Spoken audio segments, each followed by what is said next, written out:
Sirese's Pieces.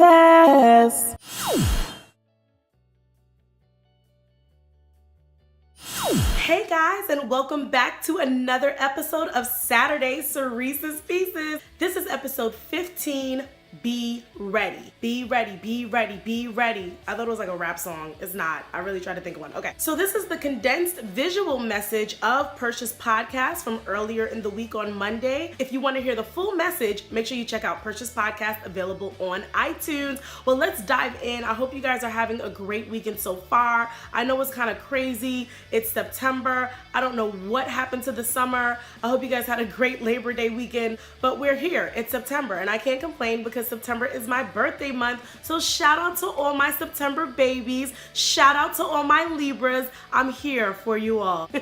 We are talking about being ready. We all have hopes, we all have dreams, we all have aspirations, we all have desires. Maybe we're waiting for a situation to change. Maybe you're waiting for your man, maybe you're looking for your wife, maybe you're praying for your husband, maybe you're looking for a job, promotion. I can go on and on and on. All I know is that we're all waiting for something, and I wanted to give you 3 tips that will help you be ready for when this something happens. I'm talking about this because a lot of times we plan things in our own time, and a lot of times we give ourselves deadlines and goals that are unrealistic. Like me, I'm like, all right, this week I'm gonna lose 100 pounds, and then next week I'm gonna lose the next 100. Yeah, that's not gonna happen, but I will still give myself that deadline because I'm crazy. I know I'm exaggerating, but still, sometimes our timing is chaotic or it's unrealistic. And it really stresses us out because we say, if this doesn't happen by then it just may not be meant to be. And that's so not true. It's unfair to yourself because you give yourself an unrealistic timeline, and you really should be betting on God's timing.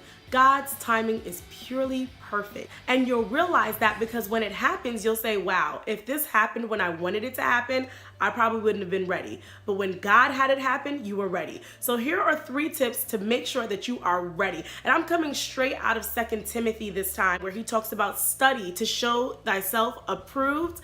And I love this verse because this actually brings us straight into tip number 1. Study. Like I said, many of us have different desires, hopes, things that we're dreaming for, things that we're looking for, things that we're waiting for. But the first thing I think we should do is study that desire. Figure out why you have that desire. Figure out if this is the will of God for you, because sometimes you're waiting for something and God does not have that in mind for you. So you want to study that desire. Sometimes you're desiring something for the wrong reasons, and you want to make sure that it's coming from a pure place and a genuine place, and you want to really understand why this desire is there. Is it something that God has placed in you, and you know that because it's a vision, and you've been getting confirmations and you've been seeing glimpses of it, and you know that this is a God-given desire? Then hold on to that and make sure you study to understand where the foundation of this desire is even coming from. One of the examples that I used in my podcast is like standing at a bus stop waiting for a yellow bus to come, when all the while God has planned for a gold bus to come,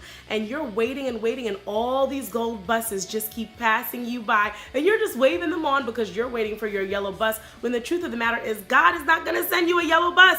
He's trying to send you a gold one. But because you haven't studied the desire and studied to find out what it is that God really wants for you, you're missing it. So it's so important to study where your desire, or whatever it is that you're waiting for, whatever it is that you're hoping for, whatever it is that you're wanting to happen, study it so that you know for sure that you know that this is something that God has given you, and you will be ready when it comes. And that leads me into the next part of 2 Timothy, where the verse says, be prepared in and out of season. Number 2, be prepared. Once you've studied and you have solidified that this is a desire and something that you're waiting to happen, and you know that God is having you pray and wait and pray and wait and fast and cry and all that stuff for this, now it's time to prepare.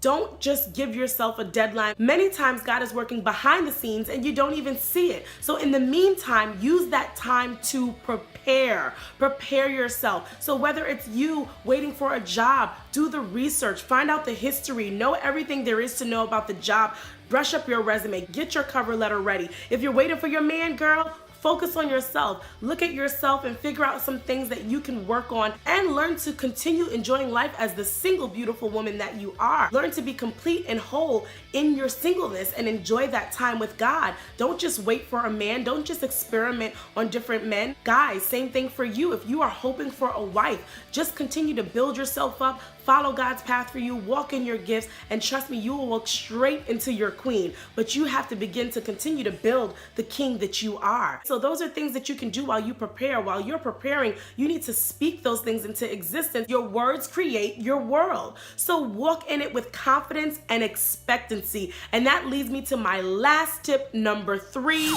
Expect. Be expectant. My pastor has a principle that says, expectation sets the atmosphere for miracles. You need to walk into this thing as if it's already happening. One of the other stories I told in the podcast was about a couple of years back. I was hoping for this job and the lady just kept telling me to keep in touch, and 2 years went by and I kept keeping in touch. And one time she even called me in for an interview. I had my resume, my cover letter, everything ready. And then she called me right before the interview and said, "So sorry, we cannot do it anymore." I was just like, oh my gosh. And what I decided to do was just keep my resume and cover letter in my car just in case, because I expected that it was going to happen. And lo and behold, about 8 months later, I got a call and I totally forgot about this thing. And I got a call from her and she said, "Can you come right now?" And I was already driving home from work and I thought, oh my gosh, I think I have the resume and cover letter in my car. And I totally did. I was ready. And that's just a general example of just expecting. Whatever it is, step into it. It's just like if you're expecting for it to rain outside, then you are going to put on your rain boots and you're going to take your umbrella and you're going to leave the house prepared. So if you're expecting for something to happen, then you need to leave the house prepared with the right resources and mindset and expectancy for that thing to happen. So study, prepare, expect, and this will help you be ready when this comes to you. Because if you stop expecting something, and let's go back to the example that I used, if you're waiting at that bus stop for that yellow bus and eventually you realize this yellow bus is just not coming, because first of all, you didn't study, so you're not even supposed to be waiting for the yellow bus. You're just missing it. And now you're feeling hopeless because the yellow bus just hasn't come. And eventually you are going to stop expecting it. And what happens when someone stops expecting something? They walk away. Okay? When you lose expectancy, you move out of the position that you were in to be able to receive the very thing that you were waiting for. So don't lose that. Don't lose hope. Listen to one of the last episodes I did when I talked about losing hope. When you lose hope, you will move yourself out of position. And I even talked about making sure you're in position to receive what God has for you. So study, be prepared, and expect it. Don't give up hope, because it's gonna happen in God's time, and God's timing is pure and perfect. And when it happens, He expects you to be ready. So take those 3 tips and make sure that you are ready for all that God has coming for you, because He has plans for you and they are bright and prosperous. So I hope you guys got a piece out of Sirece's pieces today. And please don't forget to check out the full message on Percia's podcast, which is available on iTunes, where I dive in much deeper. You can listen to it while you're in your car, driving to work, cooking, cleaning, whatever it is that you like to do while listening to the radio. Make sure you tune into the podcast. Thank you for being with me again on Saturday, Sirece's Pieces. I will be back next week, guys. This is episode 15. Be ready. It's Percia Production.